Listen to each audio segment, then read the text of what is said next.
Uh, well, it's 1:45 on a gorgeous Wednesday afternoon. The sun is shining. It is about 40 degrees outside, and it is absolutely stunning out there. If you get a chance to get outside this afternoon when this is over, by all means, join. Yes, join the broadcast, but I mean, go out and take in some of the day if you can. It's just beautiful out there. Now, there's a bunch of different topics. There's about 4 topics I want to get into. I'm just going to briefly go over them. The first thing I want to do, I wrote a letter I put it up on Facebook, and it was about the candidacy race for Renfrew, Nipissing, Pembroke, to see who's going to be the candidate carrying the flag for the Tories into the next election. And what I wanted you to understand is that I put up a letter just to clear up any doubt. And I said that, or I put up a piece, and I said that there was an open letter written by Mayor John Hildebrandt from Barry's Bay. The problem is Mr. Hildebrandt is no longer the mayor. It's Mayor Kim Lowe. So I wanted to make sure, and I have since corrected it, but if there's any doubt, if you read that, understand that it was just a mistake on my part. So I corrected it. And I've also sent a copy of something very similar to the Eganville Leader. It'd be very interesting to see if they print that or not, because that'll come out next Wednesday. That should be in time for the election of the candidate next week, or at the end of February. So keep that in mind. So I'm sitting here. I got some fresh fire. I got some high carbon firewood in the fireplace. I have my cup of tea right here. Oh, a good cup of tea. And of course, my handy dandy pipe. It's out at the moment, but I spent a few minutes as I was getting these ready, enjoying it, because I've always liked the pipe. And for those of you who want to blast me for promoting smoking, if you inhale this stuff, you will die. Okay, all it's meant to do is keep your hands warm, create that aura, that smell, that feeling, and you puff it. That's it. You don't inhale it. You inhale it, you will die, guaranteed. And I think it's the most pleasant way. It's a very pleasant little vice that I've got. I don't smoke much, very seldom, maybe a bowl or two a week. And when I sit down and talk with you, I like to have something in my hands, and this certainly fits that bill. So if you're out there and you want to, if you're interested in smoking a pipe, there's all kinds of people out there who can give you the advice you need to be able to do that. Now, that's got nothing to do with a lot of the topics that I talked about. I have on my little list here. See, I have a list right here, because too often I forget what it is that I'm trying to say. So let's start. I corrected that, so I can even tick that off. Look at that. I went to topic 2 right off the bat because I want to clear up any doubt about the status of the mayor in Barry's Bay. It's not the mayor that's endorsing Mr. Coates as a candidate against Cheryl Gallant.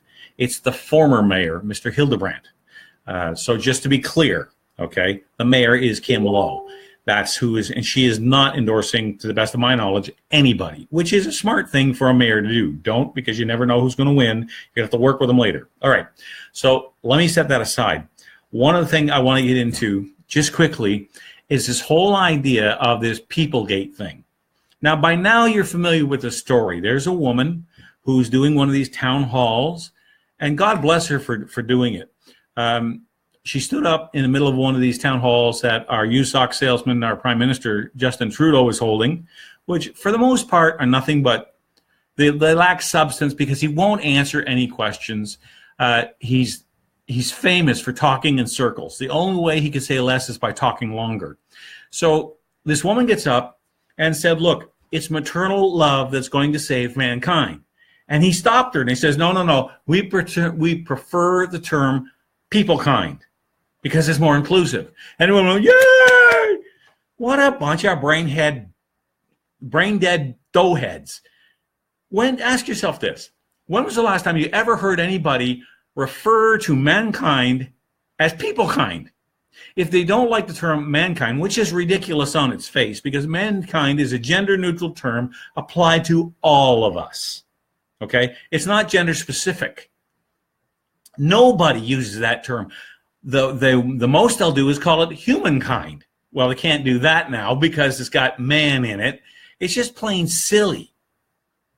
It's just plain silly. So he invented this word, and then he comes out and he says, oh, I was only kidding, when he got the backlash about how stupid a thing that was to say. Nothing could be further from the truth. He wasn't kidding. Remember, I don't know if any of you have ever seen it or you're familiar with it, but there was a member of Congress in the United States from Georgia, a looking black gentleman who obviously had been there a while, asking an admiral about putting Marines on the island of Guam. They wanted to up the number by a certain amount. I forget what the number was. But he, in a long, distilling a 2.5-minute question down to its essence, he was worried that if you put all these people on the island of Guam, it was actually going to roll over. You remember that? One of the dumbest things I've ever heard a human being say. Well, this trumps that. This is really outrageous that the Prime Minister would think that this is some kind of, for us to think that we were going to buy this argument, that he wasn't trying to be the ultimate in politically correct, that he was just being funny. It wasn't funny. It was dumb. So I just wanted to point that out. Then he goes on. You want to talk about a reason to get rid of this guy? And I have a question from Mr. Coates, too. I'm going to bring it back up. But the point is, you don't change the language because you want to impose your own political will on it. It's the same thing as Jordan Peterson out of the University of Toronto not want to use all these prefixes for transgender people to identify by. He says, don't tell me how to talk. You know, you risk being offensive just by thinking. That's one of the greatest quotes I think I've ever heard come out of his mouth. So this is in the same category. Don't try to tell us how to talk to you. We're smart enough to figure that out on our own. So there's that. Now, on top of that, you now have another clip falling on the heels of that, where a veteran at another town hall is complaining. He's saying, we're not getting the services we need. This is a guy, he's a Canadian hero. He went and he served in Afghanistan. He went and put his life on the line, was willing to die for the country that sent him over there in a war. He didn't ask for it. He didn't start it, but he volunteered to go when he signed his recruitment papers. No different than the one I did when I joined the Navy back in the 1980s. Nobody knew what was going to happen, a week, a month, a year, 10 years down the road. Back in the 1980s, we were still in the middle of the Cold War, could have turned hot, and almost did a couple of times, so nobody knew. And that's the risk that everybody who joins the military takes. But he went and he did his job. And Trudeau made a huge deal out of supporting our veterans. Remember that? We're going to open service centers closed by those nasty Tories. We're going to do this, we're going to do that. So when the veteran gets up and he says, hey, what happened? He said, well, we don't have the money you're asking for. Then he gives, I think it was $60 million to some other organization. I can't remember all the details at the moment, but he gives $60 million away almost the next day. Almost the next day. Talk about an insult. Now, for all these reasons and many, many more, Mr. Sock Salesman, used sock salesman, needs to be shown the door. And now coming back to this whole thing about Cheryl. So Mike Coates is running in Cheryl's riding, in Cheryl Gallant, in Renfrew, Nipissing, Pembroke. He wants to represent the Conservatives in that riding. Now, normally, I don't have a problem with that. That's our democratic process, okay? That doesn't bother me. Because, look, if every time you have an election, you put yourself, it's a job interview. Because you're asking the public to rehire you for another election cycle to continue to do what it is they elected you for the first time if you're the incumbent. If you're not, then you're asking him to replace the incumbent with you because you think you can do a better job. Normally, no problem. But Mr. Coates has a couple of things that he's never answered. First of all, he's got residences on Spark Street in Ottawa. He lives in Calabogie, and he's got a residence in Madawaska Township, just inside the border for Renfrew, Nipissing, Pembroke. So he could conceivably run in one of three different ridings. He's never, ever voted, ever, in Renfrew, Nipissing, Pembroke. So the question is, where did he vote? Why isn't he running there?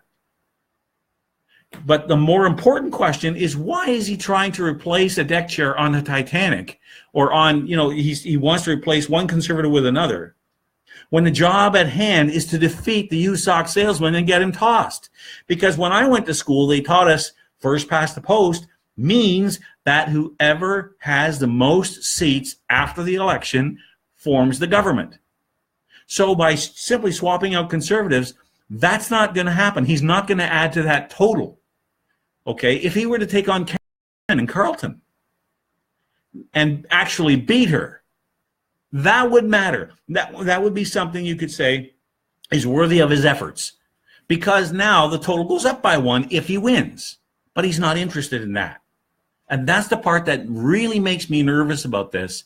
And from all I can tell, from everything all the research I've done on this, there doesn't seem to be much desire to defeat Justin Trudeau, not nearly as much as getting rid of Cheryl Gallant. And I cannot for the life of me figure out why he worries more about that than about anything else.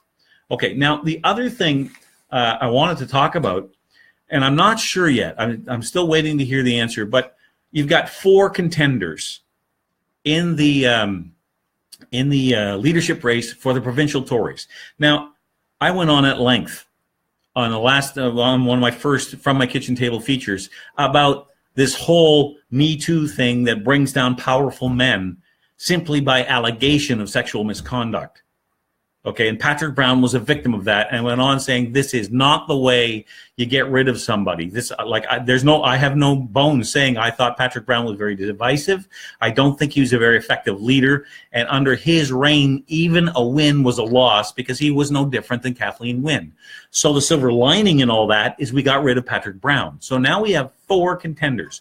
We've got Tanya, and forgive me, I cannot remember her last name, but she runs an organization for Parents as First Educators. She's in the race. She's a solid SOCON. You've got Doug Ford, who is another SOCON, to the best that I can discern. Then on the progressive side, you have Caroline Mulroney, and you've got Christine Elliott. Those 4. Now, if it's a ranked ballot, here's how. I'm not going to try to tell you how to vote. You guys are smart enough to figure out who you want to vote. You don't need me telling you that. But if it's a ranked ballot, I'm going to vote Tanya first, Doug second. Okay? Because if it's a ranked ballot, then you don't split the vote. And remember that the people who vote for Mulroney and for Elliott, they're not going to vote for Doug, or they're not going to vote for Tanya. They're just not. They're 2 diametrically opposed peoples. This whole idea of a progressive conservative has always bothered me anyway. So with that said, that's how I intend to vote, given the fact that I believe it's going to be a ranked ballot, which means you get your choice about which order you want them in. So I would have Tanya first and Doug Ford second, only because Tanya is such a solid social conservative. I mean, pro-life, pro-marriage, all of it, okay? And I've met her in person last week. Got a chance to talk to her, and she is as smart as a whip. She's got a lot of experience behind her in different areas. And Doug Ford says, I'm the only one that ever ran for office. That's true. I'm not denying that. Well, Christine Elliott did too, but she lost the leadership twice. Now she's trying again. I don't think she'll win, but God help us if she does, because then we're no further ahead. So as far as the leadership race is concerned, that's the way I intend to go about conducting my affairs when it comes to voting for who is going to be the head of the Conservative Party of Ontario. All right, because under those 2, either one, we're going to be a lot better off from a conservative point of view than we will be with the other 2. Because I don't think there's any doubt that the Conservatives will win this election. At the way things are going right now, people are so fed up with everything liberal. They're so tired of progressivism that they will vote in droves for anything else. So if you doubt me, think about what happened with Brad Trost, how close he came to winning. He was number 3 out of 13, I think there was, and everybody was saying he'll never get past the first round. Well, he almost won it. He almost won it, and I've seen the list. I don't have it with me, or I tell you where they are, but his greatest support came from urban ridings amongst new immigrants to this country who are a lot more socially conservative than Christine Elliott will ever be. And Doug knows that, and Tanya knows that, And the Conservative Party of Canada knows that, and they're going to be mining that, looking for support in urban ridings. And I think that's a great window of opportunity for conservatism all across the board. So with that said, I just wanted to say that if you're thinking about how you're going to vote, and if my suggestion means anything, that's how I'm going to vote. Tanya and Doug, knowing I'm not splitting the vote between them in a ranked ballot scenario. Now, yes, Joel, the Conservatives have snatched victory from the jaws of defeat, or the other way around, defeat from the jaws of victory. But they've done it because they didn't embrace conservatism. They always tried to go down the middle and have this big tent party. And that's what happened to John Tory. That's what happened to Tim Hudak. That's what happened to Brown. They all wanted to do that same thing. Well, people look at that and say, well, half of what they're doing, 3/4 of what they're doing, I'm already have. So why am I going to switch my vote? There was no difference. You got to be different. You got to present a different point of view. All right. So the last point I want to get to is there's been people saying, you know something, our system is broken. We need to completely overhaul the system. And I totally disagree with that. I don't think there's anything wrong with the system. If you had a dragster, you know those 4,000 horsepower rail cars that go down the track in 3.5 seconds for the quarter mile? If you were to put anything but the ethanol, the high-grade ethanol they run on, or alcohol, sorry, not ethanol, if they were to go down the track running on regular gasoline or dirty gasoline or diesel fuel, it doesn't matter how good the dragster is, you're still not going to win the race. There's nothing wrong with the system. What we need are good people in it. We need to get rid of people like Justin Trudeau, Kathleen Wynne, Brown, Elliott, all these progressives who have foisted on us this whole utopian UN-centered worldview and want us to live according to their dictates. Well, I'm sorry. I'm not interested in playing that game. I don't want anything more to do with progressivism, because progressivism is actually spelled best if you swap out pro for re. So instead of it being progressive, it's regressive.